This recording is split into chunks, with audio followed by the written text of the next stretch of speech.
my name. It's my home. So I just want to make this give you clear, because I really wanted to give you guys an option, because I'm like, what do you want to do? You want to evict them? They're already starting the process. They're gonna have the sheriffs out there in no time. For one, here's why. There's no utilities. There's already fines. They're already coming to me, to the city of Raytown. And there's no lease in place, and the property is getting damaged. So those things have already created a big whirlwind. I got the bill of sale in my hand. Like, I still have 4 years left on this house. But if you got a bill of sale, you should have had a warranty deed that went into your name. You don't have that. They were going to do this. No, they set us up. They came to us with it and everything. No, it's notarized and everything. It says, I have right in my hand, County of Missouri. What does it say? County, Jackson County of Missouri. How did you buy it? With cash? Yeah. Oh, no, with cash. It said, okay, I'm going to read this to you.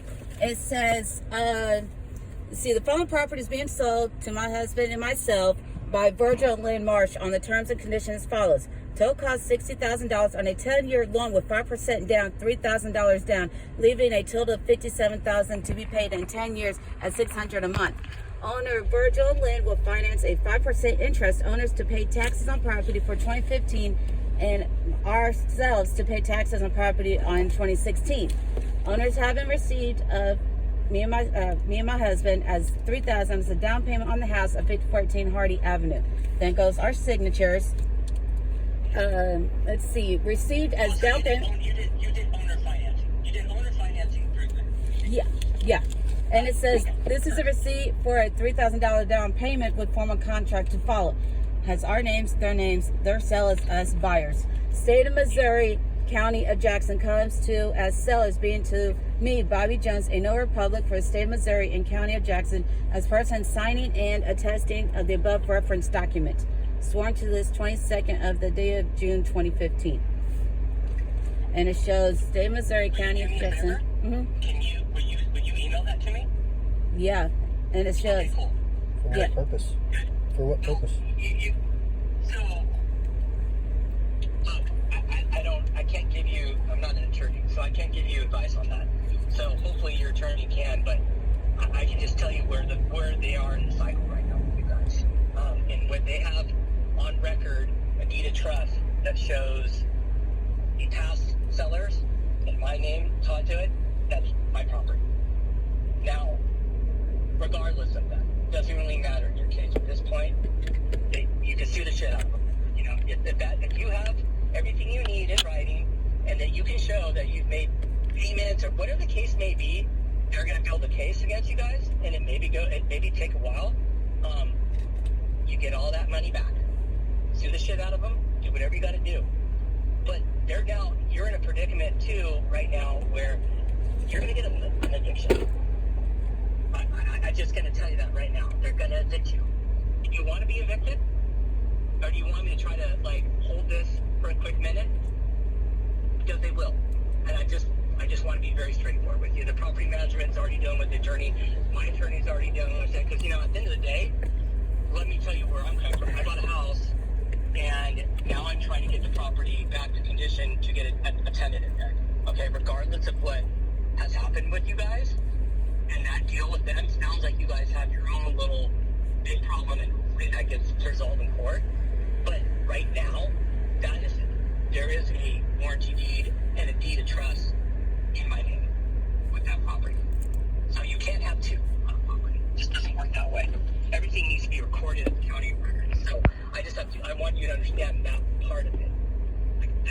This is kind of the sketchy thing about doing owner financing and buying houses. This happens a lot. Or have other houses, they do this shit. They call it, you do a land deal, basically. You're buying from, they give you an MC. It's for people that can't be, maybe they don't have good credit and they can get into it. And sometimes it's a good deal. You know, Virgil and Tony's actually my husband's uncle. Well, it's funny you bring it up that way. So I used traced everybody. So I started going down the chain. I found Dave, I found everybody. So I was going down, wait, are these people, related? Yeah, and what I have is, was a non-arm's length transaction. So that's what actually happened. Say that again? what actually happened was a non-arm's length transaction. Sure. So Yeah. I know what that means. Yeah, that's Yeah. kind of like something where, you can't, if I was your cousin, go, hey, I'm going to sell you this house. We're going to make a profit off it. We're going to flip it, or we're going to do something on the back end. Yeah, that's an arm's length. So if you want, just text me your email address or Dave's in voicemail. At the end of the day, I don't really, you got to make sure you see from my side too here. I don't know you guys. I don't know the seller. Mm-hmm. I live in California. I'm an investor. I'm buying houses. Yeah. Okay, and I got a big team of people. So I'm not trying. I don't want to offend you guys. But that has already started because we tried to get some contact. Like, hey, I'll do a cast for keys and I'll drop the dumps. I mean, there's a dumpster going to go to the house. We're dropping a dumpster off. And then when the sheriffs come and we go through this whole thing because now the property has no utilities on, like game over. No, the utilities are getting turned on tomorrow. They won't turn your utilities on. I can tell you that they're not going to, because you've already had the issue through the city, and now it's completely blocked. The city's called me 5 times now. I got 3 reports on it, and they keep adding to it. Like, oh hey, No, now they have this in the driveway. we talked to Ron Kingley. Yeah, we talked to Ron yesterday. Okay.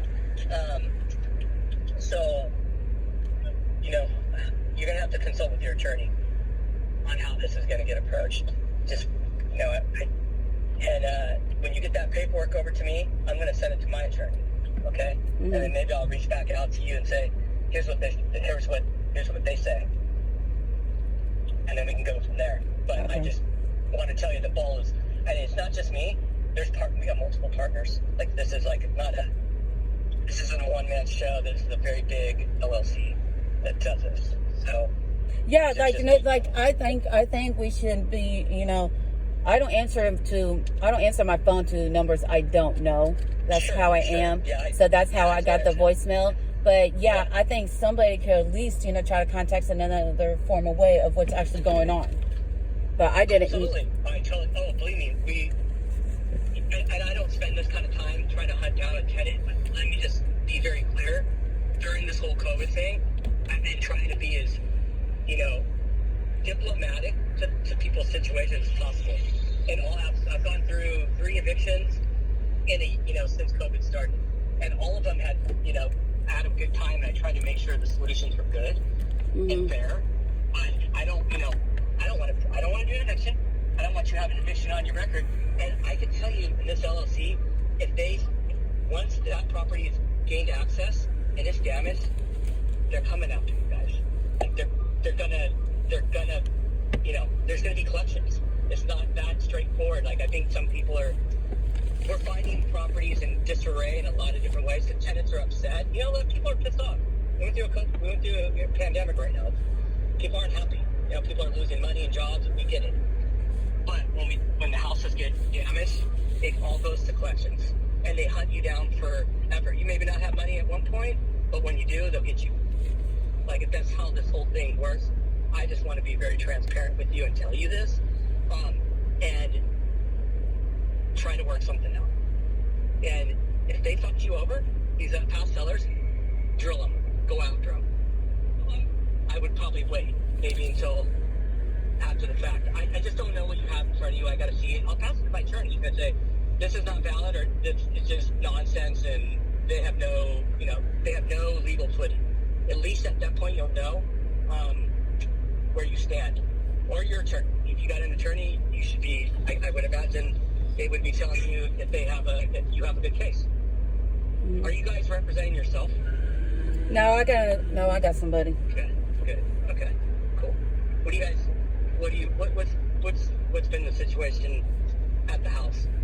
Do you guys been working? Do you not work? What happened? Something happened during the pandemic? No, we're just rearranging the house. Like, we're trying to get just old stuff out and new stuff in. Like, we're taking care of trash. Mm-hmm. Okay. Well, I guess. Yeah, and I just recently got over COVID too, not too long ago, and one of my kids was hospitalized. So with asthma, and he ended up getting COVID too, almost deathbed. So, Okay. All right. Well, if you don't mind, shooting me a text with your email address, send me that paperwork. Let me look at it. I'll pass it to the attorney, and then I can follow back with you and just kind of tell you where this is in the process. I'm just one person in this whole LLC, so I just want to be clear with that, But I'm the one that's been reaching out on this scenario. And I did call title today and said, I need a copy of the deed of trust and the warranty deed. Mm-hmm. I got all that. And everything has been, it's all clear.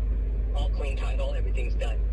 Where if you were buying that house from them and you had something that was, you were on title, or you have a warranty deed involved in there, a claim or anything like that, the county and title company would coddle that.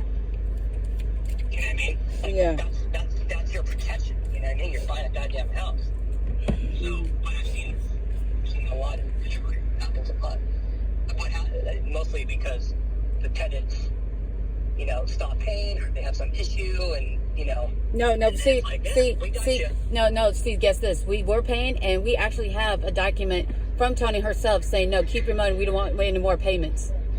I have a message from her stating that to us. She was the one that didn't want any more payments from us. And, yeah, I can send that over too. You got a good, I hope you got a good paper trail on all this? Oh, yeah. Good. Yeah, that's going to be your key on this. Yeah, I gotta go. Send me your email. I'll reach out to you, and then I'll get it to my attorney as fast as I can, and they can decide there, and then we can figure out what's a good game plan. But I honestly would say that you're gonna end up just suing them for your money. You should get your money. You should get your money. You know what I mean? And honestly, all said and done, you want me to give you some just better advice on this? I mean, I don't know where you live. I don't know where your kids, what you guys are doing right now. Mm-hmm. But if you get to them and you get that money back, I would just put it in the bank and wait about 10 months. Because this market's going to be so much different and these houses are going to be so much cheaper. You can go buy yourself. Yeah. I'm just being, being straightforward with you. That's all I can tell you. So, yeah. Okay. Let's check back in, okay? Okay, yeah, I just don't, it sucks you're going through that, I'm sorry. I just don't want my family being, kicked out and we have no place to go, because there are kids involved in it. Yeah, I agree. Yeah, I totally understand that. Yeah, and I can tell you it's going to happen faster